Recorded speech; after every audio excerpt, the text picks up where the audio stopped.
Hello बच्चों, कैसे हैं आप सब। आई होप आप बहुत अच्छे से होंगे।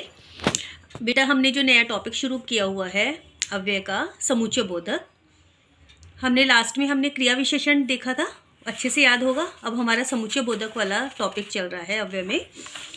मैंने लास्ट वीडियो में आपको उसकी डेफिनेशन बताई थी, क्लियर होगी। दोबारा से एक बार रिपीट कर लेते हैं। वे अव्यय शब्द जो दो या अधिक शब्दों या वाक्यों को जोड़ते हैं समुच्चय बोधक अव्यय कहलाते हैं। याद है। अब फिर मैंने आपको बताया था कि समुच्चय बोधक अव्यय के दो भेद होते हैं, पहला समानाधिकरण और दूसरा व्याधिकरण। आज हम जो करेंगे क्लियर अपना टॉपिक वो है समानाधिकरण समुच्चय बोधक। चलो पहले मैं डेफिनेशन पढ़ती हूँ और आप इसको समझने की कोशिश करो। वे अव्यय शब्द जो समान स्तर के दो या दो से अधिक शब्दों या अथवा मतलब या प्रधान उपवाक्यों को जोड़ते हैं समानाधिकरण समुच्चय बोधक कहलाते हैं। समान स्तर के यानी एक जैसे स्तर के दो या दो से अधिक शब्द या प्रधान उपवाक्य। अब मैं आपको इसको क्लियर करूंगी किसके द्वारा, उदाहरणों के द्वारा, क्योंकि जब कुछ डेफिनेशंस ऐसी होती है बेटा, जब तक हम एग्जाम्पल्स नहीं समझ लेते उसकी डेफिनेशन हमें समझ में ही नहीं आ पाती।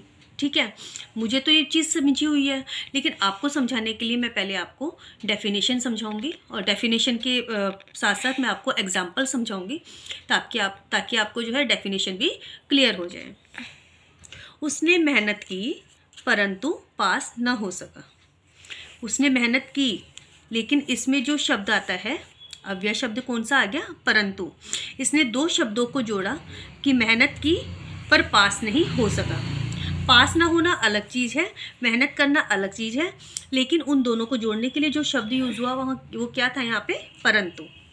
परीक्षक ने प्रश्न पत्र बांटे और सभी विद्यार्थी उत्तर लिखने लगे। परीक्षक का जो पेपर बांटने का काम था वो एक अलग क्रिया हो गई। स्टूडेंट्स का उत्तर आंसर्स लिखने का जो काम था वो दूसरी क्रिया हो गई। उन दोनों क्रियाओं को जोड़ने के लिए जो शब्द यूज हुआ वो क्या है यहाँ पे, और।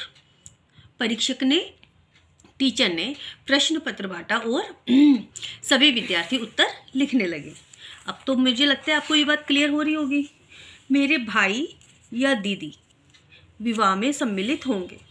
अब ये जो कह रहा है कि या तो मेरा भाई जाएगा शादी में या फिर मेरी दीदी जाएंगी, इट्स मीन्स दोनों नहीं जाएंगे। क्लियर हुआ। वह गरीब है किंतु ईमानदार है। गरीब होना अलग बात है, ईमानदार होना अलग बात है, लेकिन उसकी क्वालिटी बता रहा है। वह गरीब है लेकिन ईमानदार है।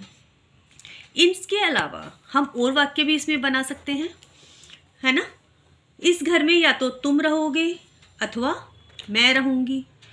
उसे विवाह में जाना था इसलिए यहाँ नहीं आ सका। तो यहाँ जो अथवा और इसलिए शब्द मैंने यूज़ किया वो सब कौन से शब्द हैं, वो समानाधिकरण समुच्चय बोधक अव्यय या फिर योजक, जो कि दो वाक्यों या उपवाक्यों को जोड़ रहे हैं। ठीक है। अब इसमें इसके अतिरिक्त, इन शब्दों के अतिरिक्त मतलब परंतु, और, या, किंतु, अन्यथा, इसलिए, ये जो मैंने वर्ड्स यूज़ किए, इनके अलावा भी और वर्ड्स होते हैं जो कि इनमें यूज़ होते हैं अपने वाक्यों को जोड़ने के लिए या प्रधान उपवाक्यों को जोड़ने के लिए।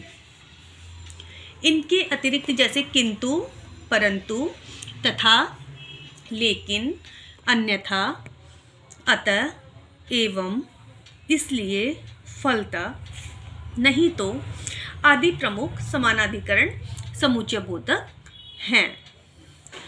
अब आप कहेंगे मैम थोड़ा सा मुश्किल लग रहा है, तो मैं आपको एक बार फिर से मैं इसकी डेफिनेशन आपको क्लियर करना चाहती हूँ। प्लीज़ थोड़ा सा ध्यान अपने उस पर लगाइए, क्लियर होगा। अगर एक बार में डेफिनेशन याद नहीं होगी तो आप इसको 2 या 3 बार पढ़ेंगे तो पक्का आपको याद हो जाएगा।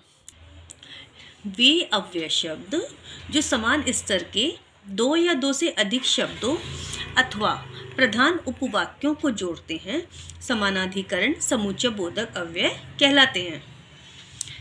मतलब एक ही जैसे दो वाक्यों को जोड़ने के लिए जिन शब्दों का प्रयोग किया जाता है वो समानाधिकरण समुच्चय बोधक होते हैं। आई थिंक आपको ये बात क्लियर हो गई होगी बेटा, है ना। अब हम नेक्स्ट वीडियो में जो हम पढ़ेंगे, अगला टॉपिक जो हम लेंगे वो व्याधिकरण समुच्चय बोधक अव्यय लेंगे। मुश्किल नहीं है, प्लीज़ थोड़ा सा ध्यान इस पे लगा के 2 या 3 बार आप पढ़ेंगे, डेफिनेशन आराम से याद हो जाएगी। इजी है, मुश्किल नहीं है। कोई प्रॉब्लम हो तो कमेंट बॉक्स में आप कमेंट करके अपने क्वेश्चंस क्लियर करवा सकते हैं। आज के लिए इतना ही बच्चों, अगली वीडियो में फिर से मिलते हैं। Bye bye.